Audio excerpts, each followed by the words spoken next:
Welcome to your tutorial on forecasting the temperature. As you watch this tutorial, I'll be using the GFS slides to help explain the best ways to forecast temperature. As I go through the slides, listen to the information I give you. Please feel free to take some notes in the forecasting tips section of your temperature page in your weather guide. Once you've completed this video, you will then be taking a Google Form quiz to test your knowledge. So to start us off, when we're looking at the GFS, the things that we need to check out for temperature is going to be the red and the blue lines. Okay, the numerical values on the red and the blue lines are typically in the 500 range. For example, this one right here that I'm circling says 528. That does not translate into a temperature. You cannot convert that number into temperature. What this information tells us in the red and the blue section is the location of the jet stream, which acts kind of like a boundary between the cold and the warm air. Okay? And that's indicated by blue for cold, of course, and red for warm. So what you're looking for the position of the jet stream is where the red and the blue lines are up against each other.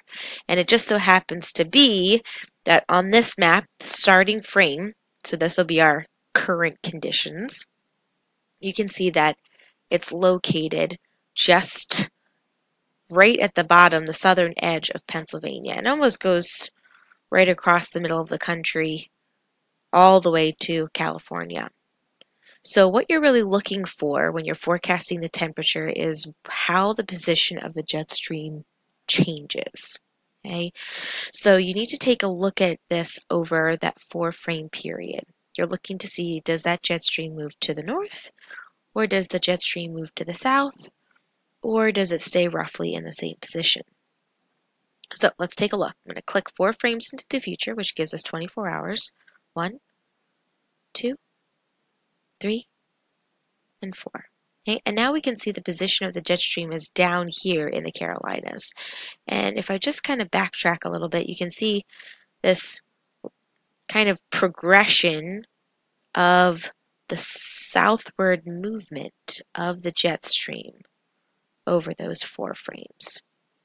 Okay, and that's a good indication, again, that my temperature is going to drop. Okay, so if my starting temperature were, let's say, 45 degrees Fahrenheit, I need to take that number and drop it. Okay, now I'm not going to take that temperature and drop it to 20 degrees in a 24-hour period. Changes typically are on the lower side. Okay, another thing that you can look for, especially in this particular frame, because there is a storm system here, I can use the line between the rain and snow to help me with my temperature. Because if you look at this, right along, it almost matches the jet stream. Right along the edge of the blue for the jet stream is the boundary between the snow and the rain. So that tells me that we are definitely below freezing. So I would definitely make my temperature for this particular slide, that 24 hours in the future, somewhere around the freezing mark. So maybe 31 or 32 degrees Fahrenheit. And that kind of matches the pattern. Because if it's like 45 back here, when we're starting off, when we get into the future, you can see that that jet stream actually moves pretty far south. We're going from Pennsylvania all the way down to the Carolinas. So that's a pretty drastic move. Okay, now if it was only going from, let's say, Pennsylvania down to like Maryland or Virginia, was just a small shift, then I would make my temperature change much smaller.